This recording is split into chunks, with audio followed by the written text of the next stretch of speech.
Hello, I'm Simon Owens, and you're listening to The Business of Content, the podcast about how publishers create, distribute, and monetize their digital content. This week, we're talking about how brands can create and edit their own Wikipedia pages. According to Alexa, Wikipedia is the sixth most visited website in the US and the fifth most visited in the world. When you Google famous people, places, or companies, their Wikipedia pages usually come up as the first or second result. If you're a company that already has a Wikipedia page, then monitoring what's written on it is vital to your reputation management strategy. If you don't have your own Wikipedia page, then you may aspire to create one for yourself. But this is where companies often get into trouble. Wikipedia has strict conflict of interest rules, and the site's army of dedicated editors and admins are often quick to reverse undisclosed edits from conflicted parties. Abuse the rules too much, and you may get yourself banned or, even worse, attract attention to your page from activists who want to do your brand harm. So what's a company to do if it wants to edit its Wikipedia page without running afoul of Wikipedia's rules? You'll want to call a guy like Bill Beutler. Beutler, founder of a company called Beutler Ink, has been conducting Wikipedia consulting for almost a decade and led a coalition of PR firms in developing a code of ethics for Wikipedia editing. I spoke to Bill about how he fell into his line of work and how he navigates Wikipedia's regulations on behalf of clients. All right, let's jump right into it. Hey, Bill, thanks for joining me. Hello, Simon. It's a pleasure to be with you today. So, fun fact: Bill and I are longtime friends. And Bill, you're the reason I currently live in Washington D.C. and work in marketing. I'm so sorry. So I was a newspaper journalist, but I had like this blog on the side. Bill had a blog too called Blog PI. My blog was called Blogasm. And then he and I think I interviewed him for an article I was writing for my blog. And then he just started telling me about this job that he had in digital marketing. And I was like, wow, that sounds a lot of fun. And you basically took my resume and forwarded it to your superiors and got me an interview. And, a few weeks later, I moved to Washington, D.C.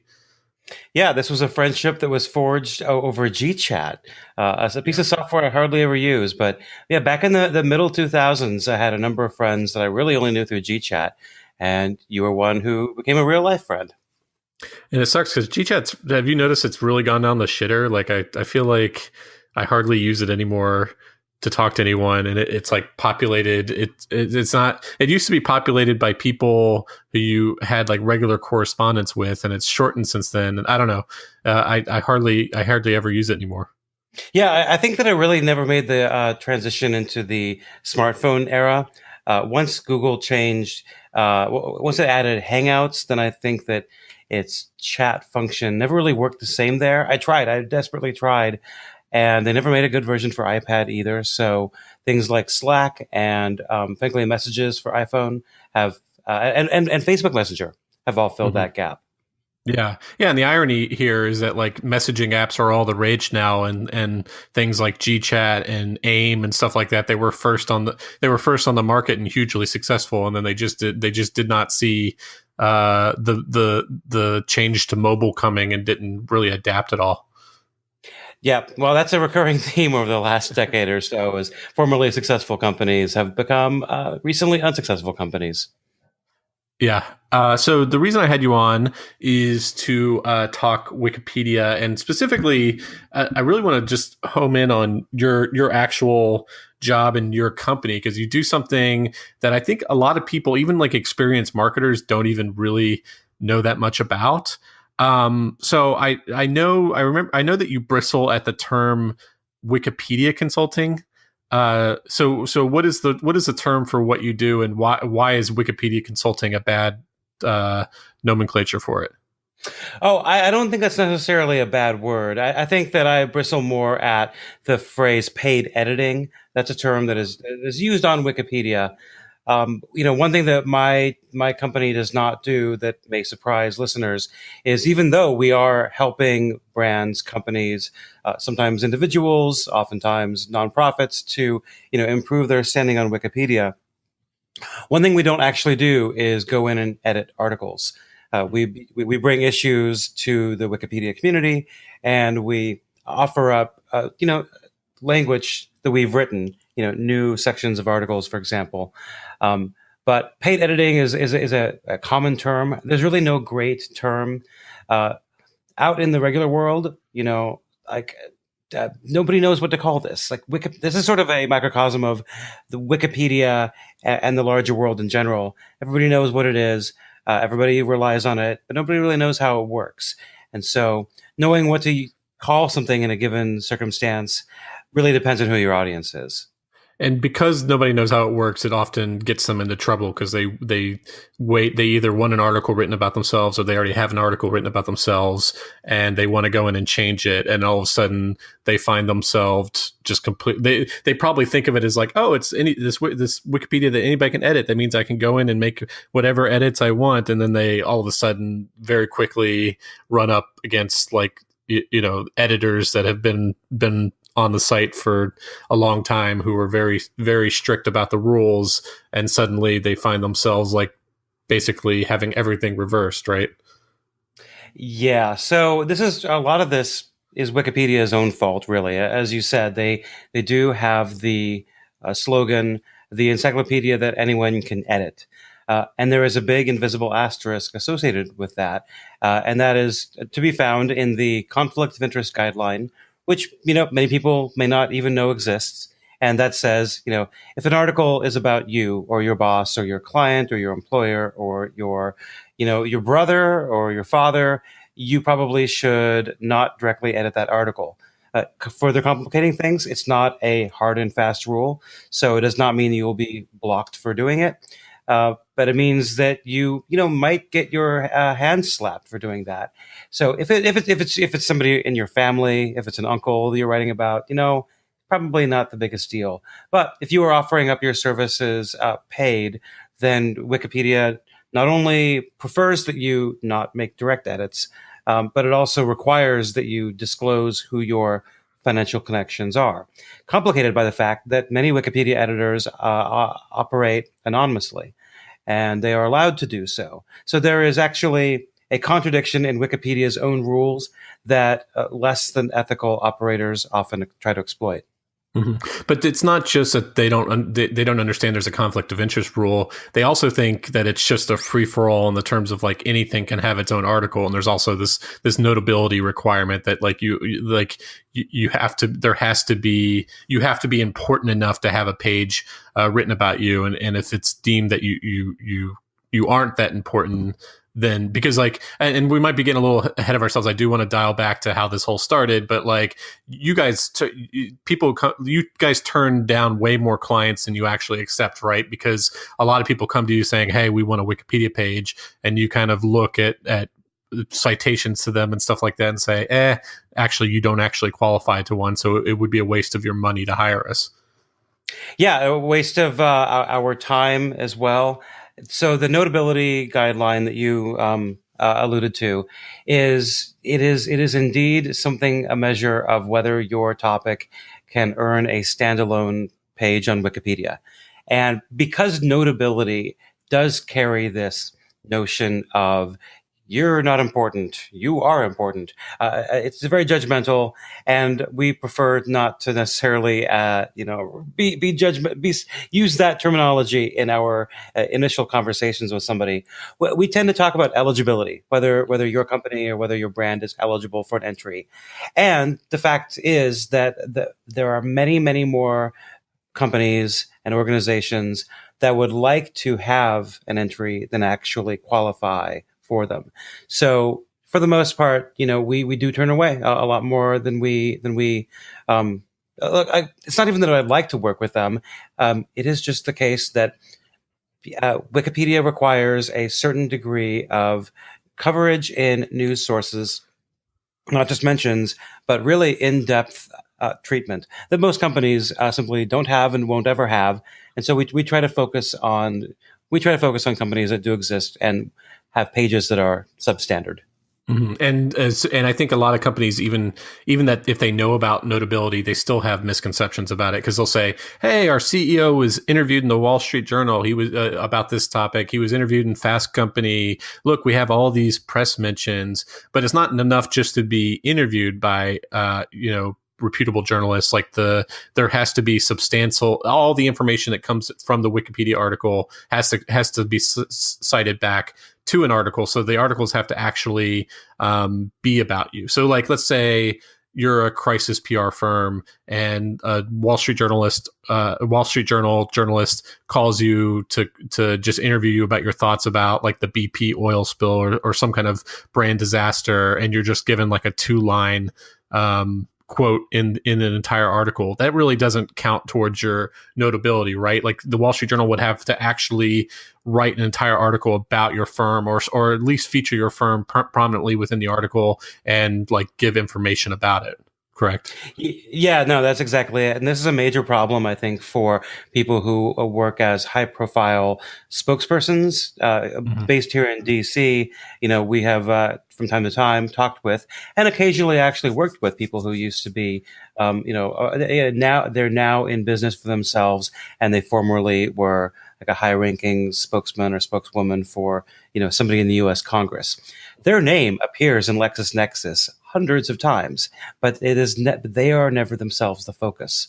And so it can be very easy for them to think like, wow, I'm really important. I got mentioned by the Washington Post, 50 times in the last 3 years, and none of them may be the right kind of focus or the right kind of topic. Uh-huh. Right. So let's dial back and like, how did you get into this in the first place? So like, I think I remember working with you at a company called New Media Strategies. That's where you recruited me to come, and you were just kind of building out this Wikipedia services division. How did this like go? Because there's not a lot of people like you that do this for an actual living, especially as prominently known for it. So like, how did this all start for you? That's right. I mean, there is this large and murky underground of companies that will offer to do Wikipedia editing for your brand. And the fact is, there are very, very few of them that actually know what they're doing or actually even follow the rules. So it's very difficult for a brand to know who to hire. And, I think to dial it back to the, wherever the beginning of the story is, when I first got to DC, I came here to do political journalism. And in the early 2000s, a lot of the most interesting political discussion was happening in the blogosphere. Even though today there's still so much, too much conversation happening online, it is not happening the way that it used to in these oftentimes kind of long form blogs. I mean, we're bloggers. Most listeners will know what a blog is, so I'll move past this. I got really into it, and this actually ended up getting me the invitation to go work in the public affairs team at New Media Strategies. And I also, though, worked on some of their Hollywood clients and some of their Pepsi and big companies like that. And around the time that it was roughly about the same time as I got there, I had started to focus my interest on Wikipedia. Do not remember the first time that I read it. I do recall that sometime around the middle of the last decade, I was losing hours, going down rabbit holes. I just found the whole writing, the voice of Wikipedia, the idea of the project to be utterly fascinating. And so I eventually, at some point, it was June of 2006, I created an account and got started, mostly with small edits in the first place. And you know what? I will absolutely admit the very, very first edit I ever made to Wikipedia using my longstanding account was because my boss asked me to. And I actually wouldn't stand by the edit today. I got a Boss fairly... New Media Strategies, or was this like Chuck Todd? Yeah. No, this is after Chuck Todd. This is at New Media Strategies. And yeah, I thought it was reasonable. And I wouldn't do it the same today, but, it's a long learning curve. Within a couple of years, I started to develop a service where, we would help the company's clients solve problems on Wikipedia. We worked on the Pepsi article, or we worked on the page for the CEO. We worked on pages for Volkswagen, and we made a big impact on the Domino's Pizza article after there was a controversy involving some rogue employees and some YouTube videos. And I learned the ropes. I spent even more time now reading about the policies and guidelines, of which Wikipedia has hundreds, if not more, and kind of built up my expertise. And by about 2010, I had a solid enough notion that this was a thing that I could do, that there was a market for it, and that my current employer didn't want to do as much with it as I thought I could. Mhm. So I left in the summer of 2010. I hung out my own shingle, and I made my first hire within about 6 months, and we grew to a team of four And what was within. that initial team called? I forget. Or You what was know, that initial we company called? the company that I incorporated in the summer of 2010 is still the corporate entity that we are today. I Uh-huh. mean, that's called Beutler Enterprises Inc., but we never actually uh, build ourselves as that. Like in the early going, I had built up a good network of folks in the public relations and marketing industry of DC, where I was able to offer up this unique service that I had to companies where they had, many PR and consulting firms in DC have clients who were pulling their hair out about Wikipedia. And Mhm. here I come along and I say, no, I got this. And that was a very good match. So even to this day, we still work with a lot of PR firms that, have the need, but don't have the capability. Hmm. And then eventually you expanded your company's services. You launched basically a creative agency. So you still have a very strong Wikipedia consulting arm, but there's another half of what you do now that focuses on design, content creation stuff. So you created this entity called Beutler Ink, which has like what? How many employees now? 18 as of this week, actually. Yeah. But we're focusing on the Wikipedia side. So we have a history of this of how you got here. So let's get down into the nitty gritty. So like, I Mm-hmm. think I think one of the problems, and this is a problem that a lot of PR firms or companies that want to try to edit their own articles, is that like there's no super firm guidelines written out for exactly how a company who obviously has a conflict of interest but is more knowledgeable about themselves than Mm-hmm. obviously anyone else, and who can spot errors or contribute in some way, what the best way for them to contribute. Can you talk a little bit about that, like what guidelines there are? So there's like what's known as Jimmy Wales white, is it white line or bright line? Right line. What is it, what is that? Oh, yeah. So, I mean, this has been a long running discussion among Wikipedia editors about how to handle the scourge of, outsiders coming in and trying to spin Wikipedia to their own end. And it goes back. There's actually a page on Wikipedia called Conflict of Interest Editing of Wikipedia.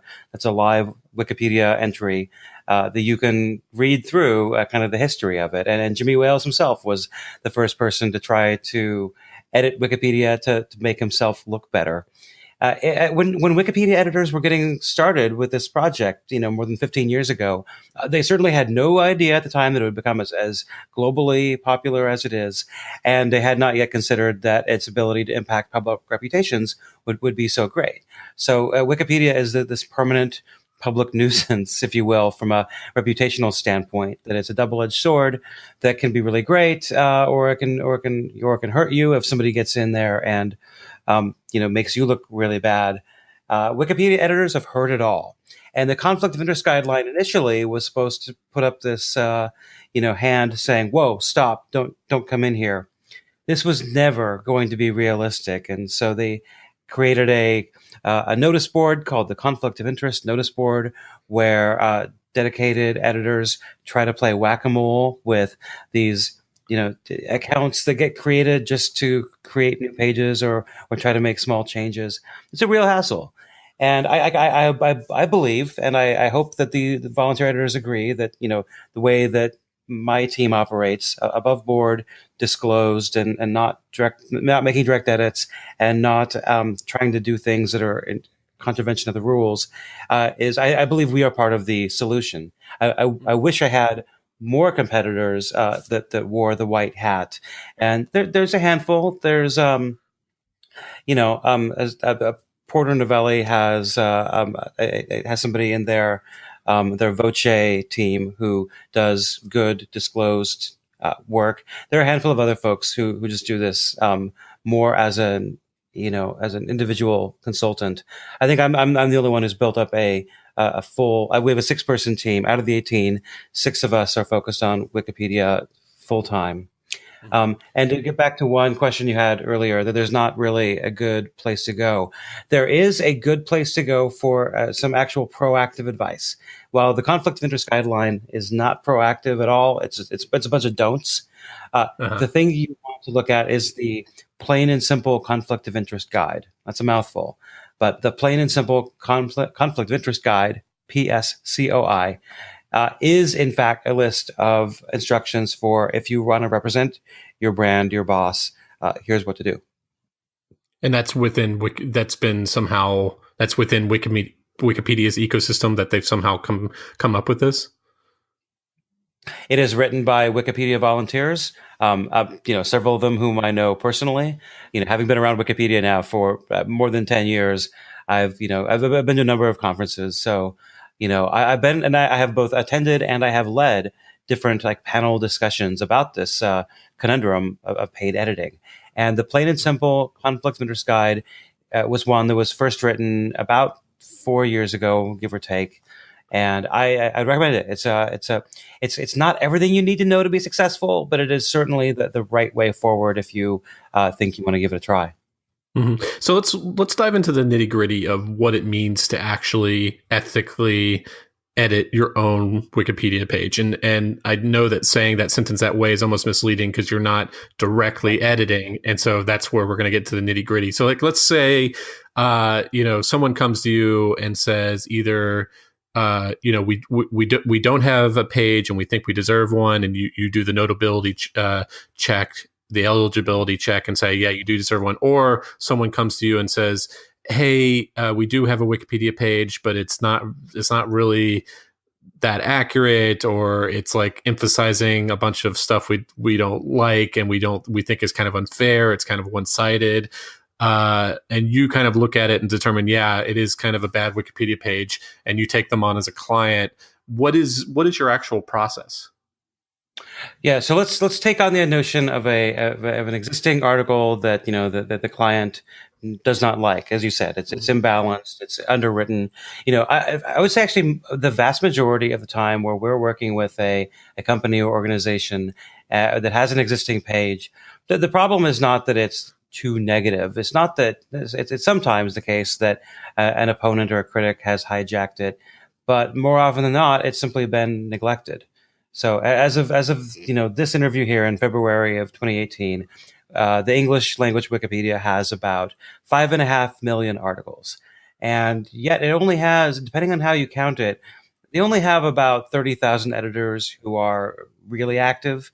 Some Wikimedia Foundation sources will often cite a figure of 300,000, but 300,000 really just refers to people who make one edit a month. And the truth is, the vast majority of action happens, it's like any Pareto principle, any power law. Most of the action is in that short head. Mm-hmm. And so in any one of these, we are going to be looking at the article initially from our perspective on our team. We're not experts on, the company or organization, but we are experts on what makes for a good Wikipedia entry. So we will talk to, our contact and find out what their goals actually are. And, we will evaluate how much we think those are within lines of Wikipedia's content rules. And so Wikipedia's guidelines about what an article should or should not do is probably the first most important thing that we need to think about. If it is a company that puts on live events and they want to list every single live event they've ever done, that's probably not going to fly. There's a policy called What Wikipedia Is Not. That's a really fascinating page. If you go type that into Google and look that up, there's a long list of things that Wikipedia is not. It's not a textbook. It's not a crystal ball. So, don't write about what's going to happen in the future too much. Yeah. We figure out what not a bibliography or not a bibliography. Yeah. It's there's many things. The first thing is that we need to understand that are there requests generally in scope of what we think is possible. And a But lot of then this is more like about a specifically, lot of your job is managing expectations and taking you bet. what they want to do and saying, okay, you'll probably be able to get this much change, but you like they let's say they want something like something completely eliminated that's negative, and you'll say, no, we can't erase that, it's too important to say that we can take this away completely, but it's kind of one-sided and we can provide context. You have to so during this process, it sounds like mainly it's managing expectations. Yeah, all that's well said. Certainly there are clients that have controversy sections, and they want to know what to do about them. I feel like at this point in time, most companies and organizations, are Wikipedia's been around a while. They tend to be savvy enough to know that it can't be a brochure for their business, but they still want to be treated fairly. Mm-hmm. And that's what we try to do. Mm-hmm. We'll look at that controversy section and go, maybe this part should be addressed in the history section instead. This isn't even really a controversy. But there are times as well where we're like, you know what? More could be written about this. So how about, leave well enough alone. Mm-hmm. So you do this initial assessment. You manage expectations. You tell them what you can do that fits within the guidelines of Wikipedia's rules. Okay, so you're ready to actually make these changes or have these changes made. What happens at that point? Right. So we're not quite there yet. Oh, okay. This is where there's always something, right? Yeah. So after the guidelines, then it comes to the question of sources, specifically reliable sources. And so the halfway wiki savvy listener may have heard this phrase before. Like they've definitely heard notability. They may have heard, and they've certainly heard citation needed. Mm-hmm. Well, when there's a citation needed, bracket, what you need is a source that, well, gosh, what is a reliable source? It would be awesome if there was a list, a white, like a white list of all the sources that count. And at the high end, major newspapers and magazines certainly do count as reliable sources, but it can be tricky. Mm-hmm. If anything you want to add to Wikipedia, you should have a source for. And when it comes to organizations and companies and extant entities, typically it is mainstream news that is going to be the most useful and the most available. I mean, peer-reviewed, papers counts, and books that are published by major publishing houses count as well as reliable sources. But you know what? Like that's most companies don't have books about them. Mm-hmm. If you do, then there probably is an entry about you already. Well, yeah. So figuring out what we can add to the entry or what should be included comes down to what's in the sources. We will then, from those sources, we will write a new draft of what we think is better than what the Wikipedia article has at the time being. Mm-hmm. So that might be a full draft of an entry. It might be just a section, or we may go section by section. And we want to make sure that they agree with the draft before we go forward. But this is where the client handholding comes in, is that my team has to play devil's advocate and say, we get that you really want this, but we think this is going to, be opposed by editors for being too promotional, or we don't have the source for it. And so this gets us back to where you were at a moment ago about, beginning engagement. Mm-hmm. So you have a draft. So far, this draft isn't on Wikipedia. It's on like a Word document or a Google Docs or something like that. It's just a draft that you guys have written and shared internally at this point. Yeah, that's right. We're a Google Docs organization. Although we do, of course, use Word because so many clients do. And so how do you go from getting this draft that's just circulated between you actually on the Wikipedia page itself? So on my team, there are 4 of us that have Wikipedia user accounts that we use. We use these accounts solely to interact with the Wikipedia community on behalf of our clients. And so this is, I have my own personal account that I've had for, over a decade. And then I have this secondary account, which they are linked back and forth. So editors are aware that, they're both operated by me. One's for clients and one's not for clients. And we will strike up a conversation on the talk page of a given article. So every Wikipedia article has a discussion page attached to it, and this is the place that editors are supposed to go and hash out disagreements and ask questions and raise issues. And you mentioned Jimmy Wales' Bright Line, which I didn't address specifically, but I will now. So, Jimmy Wales, the founder, co-founder, or founder of Wikipedia, depending on how you view it. In fact, that is what he got in trouble for editing. Mm-hmm. His page said he was co-founder, and he wanted to say founder. Long story behind that one. Jimmy Wales, not really involved with Wikipedia on the day-to-day basis any longer. He's on the Wikimedia boards. He's on the board of the Wikimedia Foundation.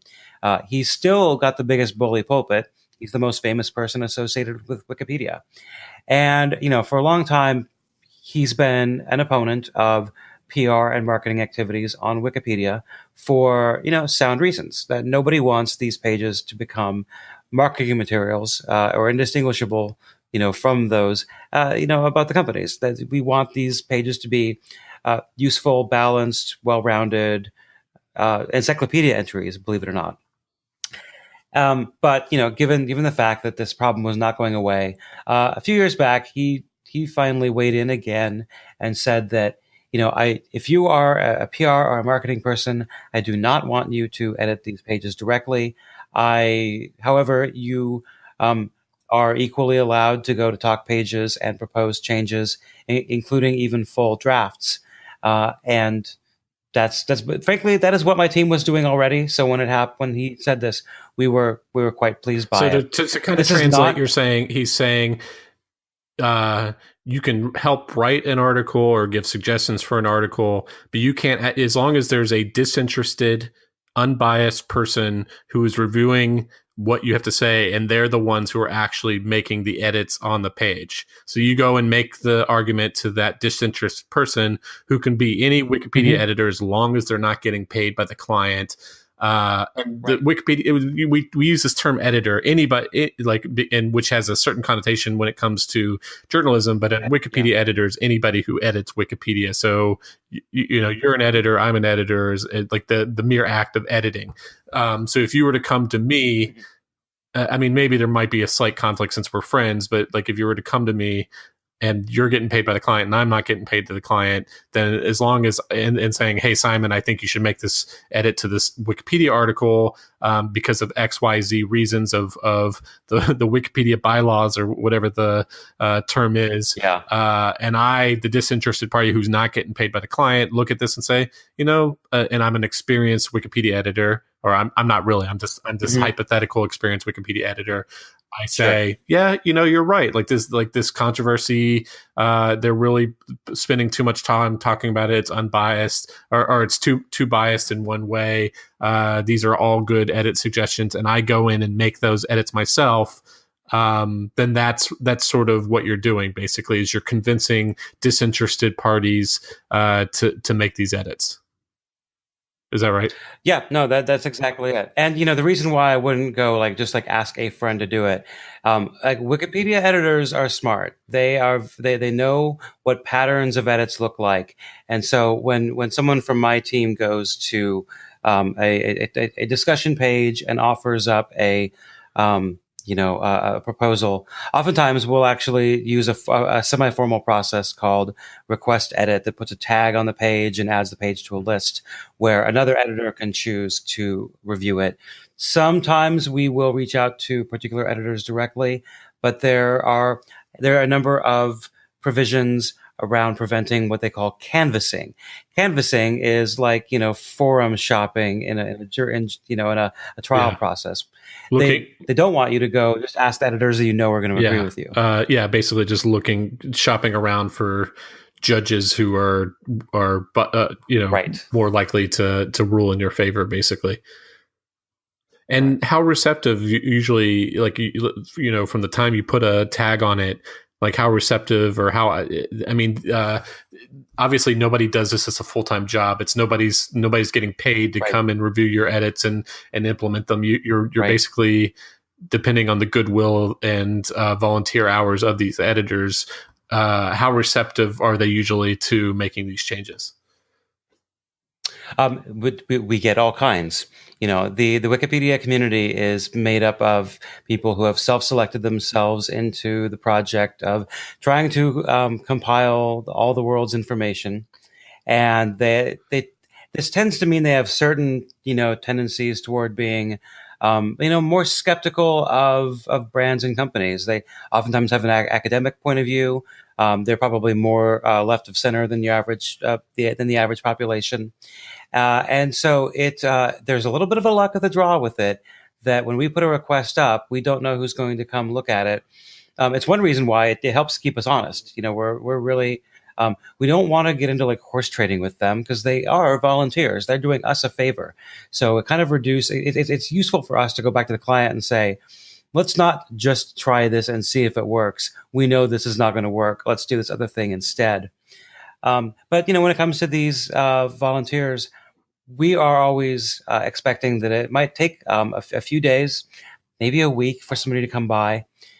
We are always counseling our clients that there are three phases to a project, and we only have control over the first one. That's the research and writing.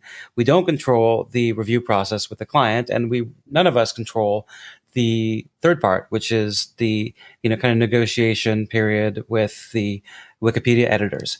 And the more complex the page, the trickier the problem, the more that can take. So, we rarely eyeball a project, in a conversation with a would-be client. Like 4 months is the absolute least that we will say that it can take. And then if it is a long page and it's a really tricky situation, it could be a year or more. And so for some of our larger clients with very long histories and long pages, it's definitely been a 12-month process to go from a mediocre page to one that really tells their story properly. So we're running out of time here, but I wanted to touch briefly on black hat Wikipedia editing. So you guys are definitely firmly in the white hat side. I did an article that made a big splash a few years ago about a firm called WikiPR that was definitely doing a lot of undisclosed editing. And I know you like to say that those kinds of people aren't your competitors. How rampant is that on Wikipedia? And I'm guessing a lot of your clients, they come to you after trying the black hat route first, right? Yeah, it is an unfortunate fact of life. Dealing, it's. I wish I could choose better competitors. On the other hand, though, I do prefer to be the rule-following high-end option. Like we cost more than they do. All the rules that Wikipedia has imposed, you can look at that and make a choice. You can either try to go underground, black hat, and hope that no one's the wiser. And I know an editor on Wikipedia who's one of the leading critics of paid editing, and he maintains this long list of companies that have tried. You mentioned probably the most famous one, and it doesn't go away. I was having a conversation with one of my colleagues today about a company that we might work with, and they're looking at two options. They're looking at us, they're looking at this other one, and we know this other one has been technically blocked from editing Wikipedia, but they use multiple accounts, so who knows where they are. I like what we do. We are busy enough as we are. I just wish that the overall conversation around this topic was better. And I've made my efforts in the past to do that. I'm always looking for more. Back in 2014, I brought together a roundtable discussion of several of the top global PR firms. So Edelman and Ogilvy and Hill and Knowlton and Fleischman Hilliard. We put them in a room with several long-standing Wikipedia editors that I knew, with varying views on the topic of paid editing, a term I don't like, but I'm going to keep using it because it makes sense. And I figured that if we put them all in the same room, like they actually would find out that they shared more views than they thought, and that was the case. And out of that conversation, we agreed to put together a statement, like an open letter from these PR companies, on behalf of the PR industry, basically saying, "Hey, Wikipedia, on behalf of our firms, we realize that some folks in our industry have not always followed the rules. We would like to help change that. We pledge to follow your guidelines and give good advice to our clients and our colleagues." And we published that in the summer of 2014. It was quickly signed by 8 of the top 10 global firms, and global PR firms, that is. And now there's more than 30 signed to it. If you go look for the statement on Wikipedia from participating communications firms, you can see that list and you can learn more about it. And hey, if you are a PR agency and you're listening to this and you would like to offer a service like this, and you care about following the rules for the good of Wikipedia and for the long-term good of your clients, I encourage you to check it out. I wonder if it's too easy to sign on for everybody to kind of rubber stamp it. Like, do you think there needs to be some kind of certificate? Like, you guys could create your own almost association that you could create like a certification and training or something like that? These are all conversations we've had. There is somebody who at one point joined the list, who had joined after getting accused of breaking the rules. And, it's kind of still an ongoing discussion. We are working, however, on a protocol for removing someone from the list if they are, caught violating it in the future. And, it's a quieter thing than it was a few years ago. Following the WikiPR scandal, there's another one involving the British firm Bell Pottinger, which actually recently imploded for different reasons, just within the last 6 months.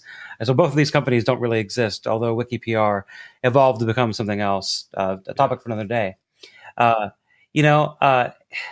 It's just a problem that'll never fully go away, but it has kind of been quieter in the last couple of years. And I do think that our open letter helped to address that. But, it's one that we're going to have to keep on top of. And, it is my goal sometime in the near future to actually write a book that collects all of the expertise that I have developed and gathered over my time working in, Wikipedia PR. And I think that would be interesting, but also I'm busy running a company, so it is difficult to find time to do that. So those were all the questions I had for you. Bill, where can people find you? Well, I would encourage people to find me first at my company website, BeutlerInk.com, BeutlerInk. As you'll see there, we do, content marketing, we do social media, we do visual design. We work with large companies to create really cool things that help tell their story. We work with smaller companies to help them grow their audiences, their leads, their engagement, and of course, their reputation. So Wikipedia is, our legacy service, but it's also our most unique. And so it remains one of our core offerings. Go look at us at BeutlerInk.com. We're on Twitter at BeutlerInk. I personally am on Twitter at William Beutler. And that's where we're most active. And you have a podcast with another friend, Renan Borelli, called Enter the Void. Oh, of course. Yeah. So if you go to enterthevoid.fm or at enterthepod on Twitter, or just look it up as Enter the Void Podcast. Enter the Void Podcast on Facebook. We named ourselves for a movie that it defines the kind of crazy movie that we talk about. Of course, unfortunately, it means that sometimes if you search for us, you get the movie. So you got to add podcast in some circumstances. And and heck, we should, full disclosure, Simon, you were a guest on Enter the Void just a few weeks ago. And you and I have... we were also on a Blogging Heads podcast together, so we've podcasted together a few times. That's right. Well, hey, we went from GChat friends to IRL friends to podcast friends. It's the circle of media life. Well, thanks again for joining us, and we'll definitely have to have you on again soon. Thank you very much. This was a blast. Okay, that's all I have for you today. Be sure to subscribe to the Business of Content on iTunes or wherever you get your podcast. See you next week.